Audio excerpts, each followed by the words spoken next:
Era um domingo cinzento em Curitiba, o tipo de manhã em que o frio parece prender o som no ar e até os passos ecoam de um jeito diferente. O relógio marcava pouco depois das 7, quando as primeiras luzes do terminal rodoferroviário começaram a se acender. Passageiros andavam apressados, casacos fechados até o pescoço, o vapor do café subindo das xícaras de plástico. Entre o vai e vem das malas, um funcionário da limpeza notou algo que destoava. Uma mala marrom, grande, parada ao lado de uma escada, sozinha demais, pesada demais. Ele estranhou, mas seguiu o trabalho. 20 minutos depois, voltou a passar pelo mesmo ponto. A mala continuava lá imóvel, inerte, como se o tempo ao redor tivesse esquecido de tocá-la. Chamou um colega. Juntos tentaram movê-la, mas o peso era fora do comum. A textura do couro gasto denunciava que não era nova, e o fecho parecia emperrado, como se alguém o tivesse trancado com pressa. Um deles brincou, tentando aliviar a tensão. Deve ser contrabando ou roupa velha.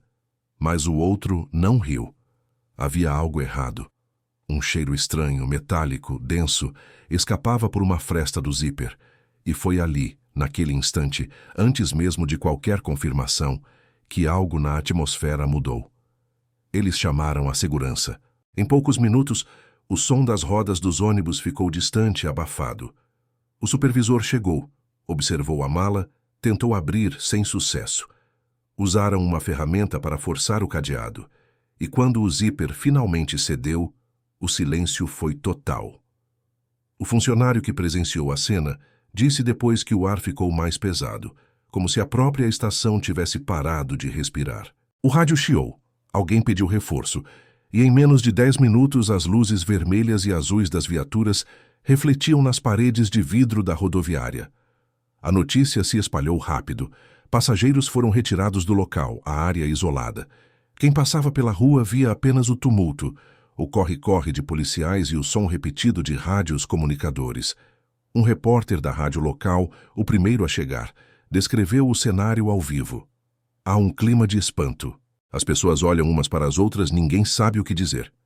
Em questão de horas, toda Curitiba falava sobre a mala misteriosa. A imprensa cercou o terminal e cada nova especulação aumentava o pânico. Alguém disse que era um crime de gangues, outro mencionou tráfico. As teorias se espalhavam mais rápido que os fatos, até que, ao meio-dia, a confirmação veio como um soco coletivo. Dentro da mala estava o corpo de uma menina de 9 anos, Rachel Genofre. O nome ecoou pelas rádios, nas telas de televisão e nas conversas em voz baixa pelos cafés. Curitiba, acostumada ao ritmo frio e reservado, sentiu o chão sumir sob os pés. Em minutos, os rostos antes apressados se transformaram em expressões de incredulidade. Os motoristas pararam nos semáforos e esqueceram de seguir. Vendedores desligaram o rádio. O barulho dos ônibus pareceu desaparecer. A cidade inteira, por um breve instante, ficou em silêncio. Enquanto isso, do outro lado da cidade, uma mãe segurava o telefone sem saber que a ligação que tanto temia estava prestes a chegar. Desde sexta-feira, 24 de outubro, ela vivia um pesadelo. Rachel não havia voltado da escola. A menina costumava sair por volta das 6 da tarde, caminhar 2 quadras até o ponto de ônibus e seguir para casa. Era um trajeto curto, familiar, feito centenas de vezes. Mas naquela sexta, o ônibus chegou, as portas se fecharam e Rachel não estava lá. As primeiras horas foram de esperança. Talvez tivesse se atrasado, ficado na casa de alguma amiga. Mas a noite caiu e a ausência começou a pesar. As ligações para colegas, professores, hospitais não traziam resposta. Às 10 da noite, o pai foi à delegacia registrar o desaparecimento. Policiais fizeram buscas, mas nada. A madrugada foi longa e o amanhecer do sábado trouxe apenas o vazio. Cartazes foram impressos com a foto da menina. Cabelos castanhos, sorriso discreto, olhos vivos, e colados em postes, padarias, mercados. A cidade inteira parecia procurá-la, sem saber que o destino já havia sido selado. No domingo, quando a notícia da mala surgiu nas rádios, algo dentro daquela mãe se partiu. Antes mesmo da confirmação oficial, ela soube. Era um pressentimento gelado, instintivo, impossível de ignorar. E quando a polícia bateu à porta, o tempo simplesmente parou. O repórter que cobria o caso descreveu mais tarde aquele dia como a manhã em que Curitiba perdeu a cor. A chuva fina que caiu ao entardecer parecia lavar as ruas, mas não trazia alívio. As velas começaram a surgir aos poucos no terminal, acesas por estranhos que sentiam como se tivessem perdido alguém da própria família. O nome de Rachel se transformou em sinônimo de inocência arrancada, de injustiça. A escola onde ela estudava suspendeu as aulas. Professores choravam em silêncio. Colegas deixavam bilhetes na carteira onde ela costumava se sentar. O pátio, antes barulhento, estava vazio. A diretora disse que nunca havia visto a cidade tão abalada. Não era apenas a dor de uma perda, era o medo que vinha junto com ela. A percepção de que algo terrível podia acontecer a qualquer um, em plena luz do dia, em um lugar seguro. Os dias seguintes foram uma mistura de revolta e desespero. A polícia formou uma força-tarefa, políticos prometeram ação rápida, e a imprensa não deixava o caso sair das manchetes. A mala, agora símbolo de horror, tornara-se peça central da investigação. Cada detalhe era examinado. O tecido, o fecho, a alça, as marcas de desgaste.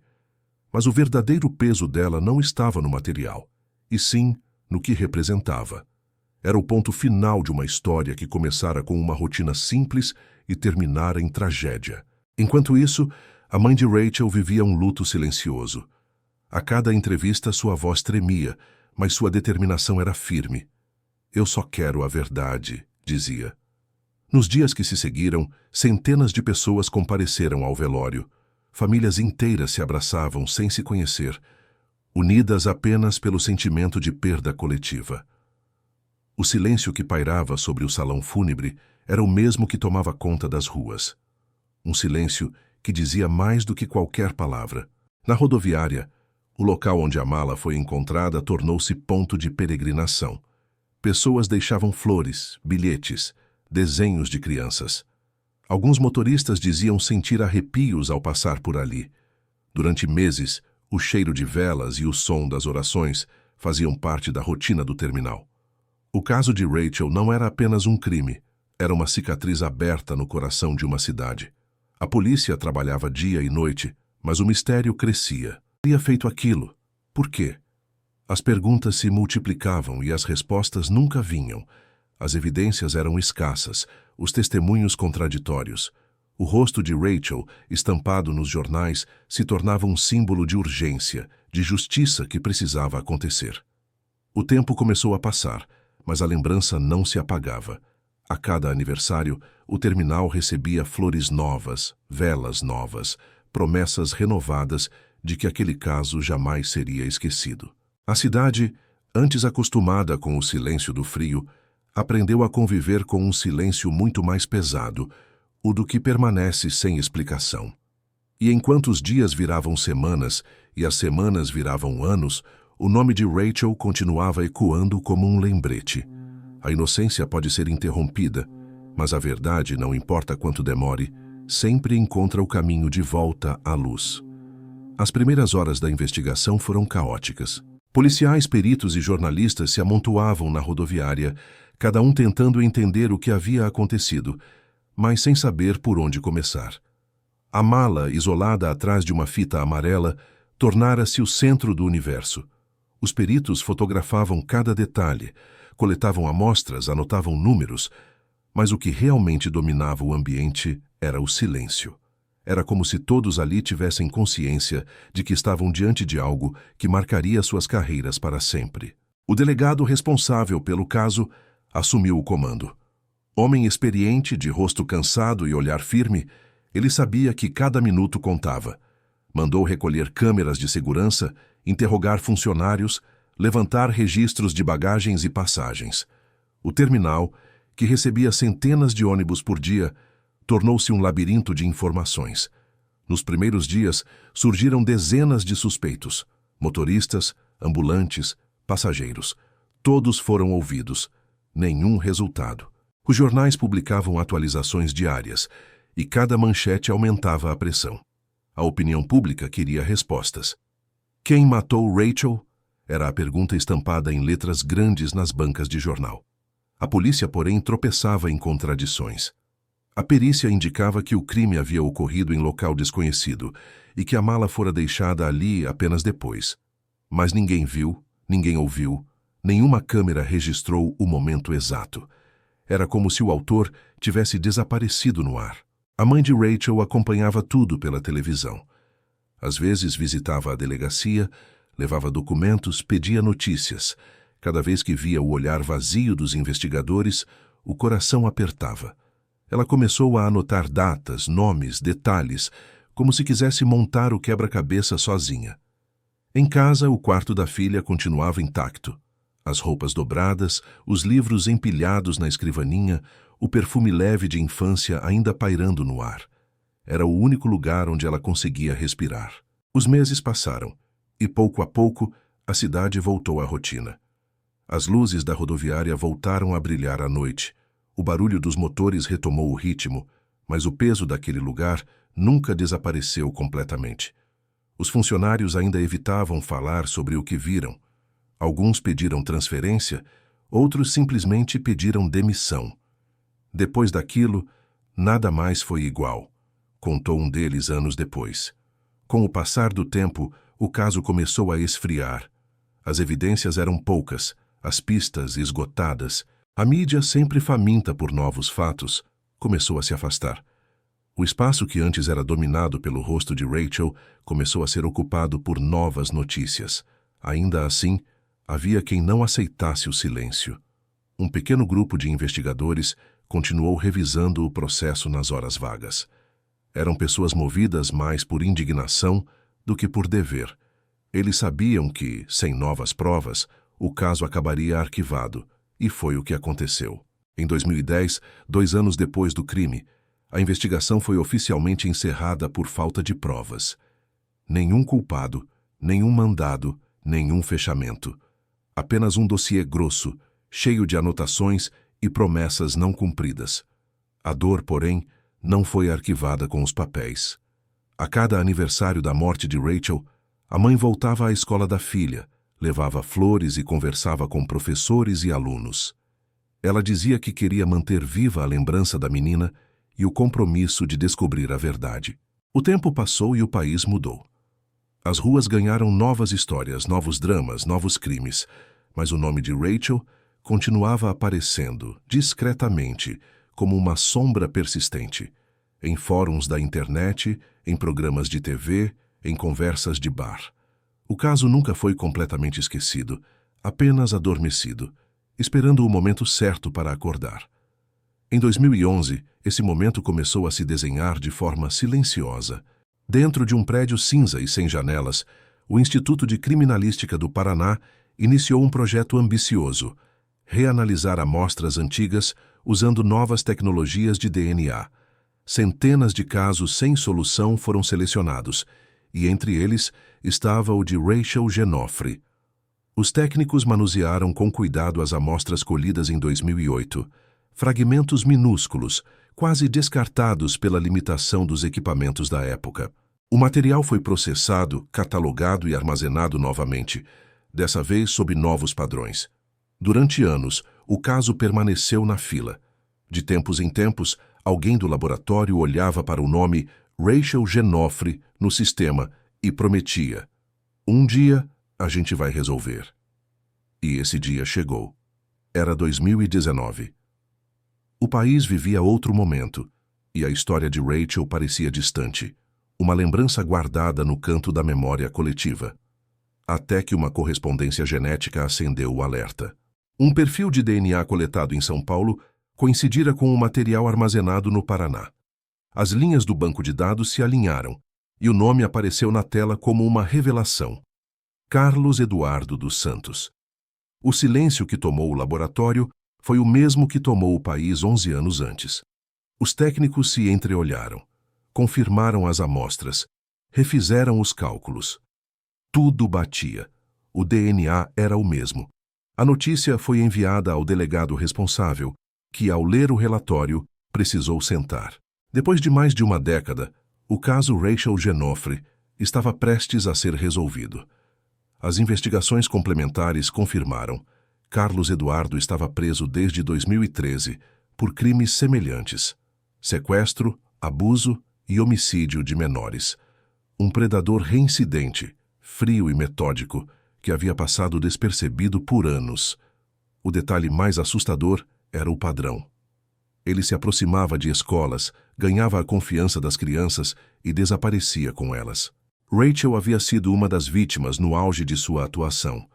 Quando a notícia foi divulgada, o impacto foi imediato. Manchetes em letras grandes voltaram às bancas. Assassino de Rachel Genofre é identificado. Prisão choca comunidade. As redes sociais se encheram de homenagens, lembranças e principalmente alívio. A cidade de Curitiba, mais de uma década depois, respirava fundo pela primeira vez. A mãe de Rachel, ao receber a confirmação, chorou em silêncio. Não de ódio, mas de encerramento. Eu sabia que a verdade viria, disse. Durante o julgamento, a história completa veio à tona. Carlos Eduardo havia morado em Curitiba na época do crime, circulando perto de escolas e fingindo ser vendedor ambulante. A polícia descobriu que ele observava as rotas das crianças, aprendia suas rotinas e escolhia o momento exato para agir. O plano era calculado e sua frieza assustadora. O tribunal estava lotado no dia da sentença. Câmeras, jornalistas, cidadãos comuns. Todos queriam ver o rosto de quem havia tirado o sono de uma cidade inteira. Carlos entrou escoltado, cabeça baixa, expressão impassível. Quando o juiz leu a condenação, mais de 50 anos de prisão, o murmúrio percorreu a sala como uma onda. A mãe de Rachel, sentada na primeira fileira, fechou os olhos e respirou fundo. O delegado, agora de cabelos brancos, disse apenas: "Demorou, mas a justiça chegou." A repercussão foi nacional. Programas de TV relembraram o caso. Jornais revisitaram as manchetes antigas e até os que eram crianças na época voltaram a sentir o peso daquela lembrança. O que antes era uma história sem fim, agora tinha um desfecho. Triste, mas necessário. Hoje, o caso Rachel Genofre é estudado em faculdades de Direito e cursos de Criminologia como exemplo de persistência investigativa. Mostra como a ciência pode vencer o tempo e como a esperança, mesmo adormecida, nunca morre. O terminal de Curitiba, palco da tragédia, foi reformado. Mas quem passa por ali ainda sente algo diferente no ar. Um frio que não vem do vento, mas da memória. Há flores no local onde a mala foi encontrada. Uma pequena placa diz: Rachel Genofre. A verdade venceu o silêncio. Às vezes alguém deixa um bilhete anônimo. Outras vezes, uma criança desenha corações coloridos e cola na parede. E assim, entre o concreto e a lembrança, Curitiba mantém viva a promessa feita há tantos anos: jamais esquecer. Porque há histórias que não terminam com o tempo, apenas esperam o momento certo para serem contadas de novo. E a de Rachel, enfim, encontrou sua voz. Quando o veredito foi lido, o salão de audiências permaneceu em silêncio por alguns segundos que pareceram durar uma eternidade. Depois, um murmúrio contido percorreu as fileiras. Um suspiro coletivo, mistura de alívio e incredulidade. A mãe de Rachel, com as mãos trêmulas, fechou os olhos e deixou que uma lágrima solitária escorresse. Era o fim de uma espera de 11 anos. Um ciclo de dor, revolta e esperança que finalmente encontrava uma resposta. Do lado de fora, uma multidão se reunia, segurando flores e cartazes. Alguns choravam, outros apenas olhavam o céu nublado de Curitiba, como se pedissem permissão para respirar de novo. Durante dias, as ruas da cidade se encheram de homenagens. Pichações foram cobertas por desenhos de corações e asas, escolas organizaram atos simbólicos, e até o terminal, o mesmo onde a mala fora deixada, recebeu uma chuva de flores e bilhetes. Era uma tentativa coletiva de devolver cor a um lugar que por tanto tempo fora lembrado apenas pela dor. Naquele ponto exato, onde o concreto se mistura à lembrança, alguém deixou um bilhete escrito à mão: Rachel, você nunca esteve sozinha. Os motoristas de ônibus diziam que ainda sentiam um arrepio quando passavam pelas escadas principais. Um deles contou que, por anos, evitava olhar para o canto onde a mala havia sido encontrada. Parece que o ar muda ali, disse. Mas agora é diferente. Agora é leve. Era como se o peso que pairava sobre a cidade tivesse se dissipado aos poucos, substituído por uma sensação de paz e justiça. Nas escolas, professores aproveitaram a oportunidade para falar sobre segurança, empatia e memória. Os alunos, muitos deles que eram apenas crianças quando tudo aconteceu, desenharam o rosto de Rachel em cartazes coloridos, com frases de esperança. Ela virou uma estrela, dizia um deles. Outro, em letras grandes e tremidas, trazia a mensagem: a verdade sempre aparece. A mãe de Rachel, que durante anos evitou dar entrevistas, decidiu falar publicamente após a sentença. Sua voz era calma, firme, mas cheia de emoção. Disse que não sentia ódio, apenas alívio. Nenhuma pena traz minha filha de volta, declarou, mas saber o que aconteceu devolve a dignidade dela, e a nossa. Sua fala foi transmitida em rede nacional e tocou o país inteiro. Em meio à tragédia, havia algo profundamente humano, a força de uma mãe que transformou o luto em luta e que nunca deixou a história cair no esquecimento. Nos dias seguintes, vizinhos e conhecidos passaram a visitá-la, muitos em silêncio, outros oferecendo abraços e orações. Um deles relatou: ela olhou para mim e disse que finalmente podia dormir uma noite inteira. Era a frase mais simples, mas também a mais poderosa, porque a justiça, no fim das contas, não é apenas sobre punição, é sobre devolver o direito de respirar. A comunidade curitibana, conhecida por sua reserva e discrição, mostrou um lado que poucos conheciam. Grupos se formaram para discutir a proteção de crianças, campanhas foram lançadas em nome de Rachel, e o caso virou um marco. Escolas passaram a reforçar a importância do acompanhamento familiar, e autoridades revisaram protocolos de desaparecimento infantil. A história que começou com um silêncio cruel agora inspirava vozes. Mas havia algo ainda mais profundo, uma transformação invisível. Durante anos, a lembrança de Rachel era acompanhada por uma sombra. Agora, pela primeira vez, ela vinha acompanhada por luz. O rosto da menina, que antes estampava cartazes de busca, passou a ilustrar murais artísticos pela cidade. Pinturas coloridas em paredes cinzentas, com flores e borboletas, traziam de volta o sorriso que o tempo tentou apagar. Os moradores do bairro onde ela vivia diziam que, nas noites frias, ainda se podia ouvir o som das crianças brincando na rua, como antes. Era uma metáfora bonita, repetida com carinho. Curitiba voltou a ter infância. A frase surgiu em uma reportagem e acabou virando o lema de uma campanha de conscientização. O delegado que reabriu o caso foi homenageado em uma cerimônia discreta. No discurso, ele contou que guardava em sua mesa uma fotografia de Rachel e que durante todos os anos de investigação olhava para ela antes de iniciar o expediente. Era um lembrete de que o tempo não apaga o que é verdadeiro, disse. O público se levantou e o aplaudiu em silêncio. Os técnicos do Instituto de Criminalística também foram lembrados. Um deles contou que chorou no laboratório, ao ver a correspondência genética aparecer na tela do computador. Eu sabia que aquele nome mudaria tudo, disse. Para eles, a vitória era da ciência, mas também da fé. A prova de que mesmo um fragmento esquecido, guardado por uma década, pode carregar a resposta para um grito de justiça. O caso de Rachel passou a ser estudado em universidades. Psicólogos, sociólogos e juristas analisavam o impacto social do crime, o papel da mídia e a resiliência da comunidade. A cidade que um dia se calou agora se tornava exemplo de como a dor pode gerar transformação. O jornal local publicou uma reportagem especial intitulada O Dia em que o Frio se Desfez, retratando como o caso mudou para sempre a forma como Curitiba olhava para suas próprias crianças. Em casa, a mãe mantinha um pequeno altar com fotografias e flores. Todos os anos, no aniversário da filha, ela acendia uma vela e dizia baixinho: "Conseguimos." E por mais que a saudade fosse eterna, havia algo de sereno em sua voz, como se finalmente ela tivesse conseguido dividir o peso da dor com o resto do mundo. As gerações seguintes ouviriam falar de Rachel não apenas como vítima, mas como símbolo, um lembrete de que o esquecimento é o maior inimigo da justiça.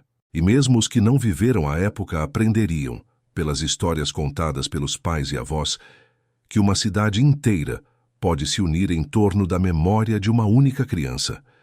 No terminal, onde tudo começou, o movimento continua. Passageiros correm, malas passam, vozes se misturam, mas ninguém mais passa por ali sem lembrar. No canto esquerdo da escada principal, há uma pequena placa de metal com uma frase gravada: Rachel Genoffre, a cidade nunca te esqueceu. De tempos em tempos, alguém para diante dela, faz um gesto discreto e segue.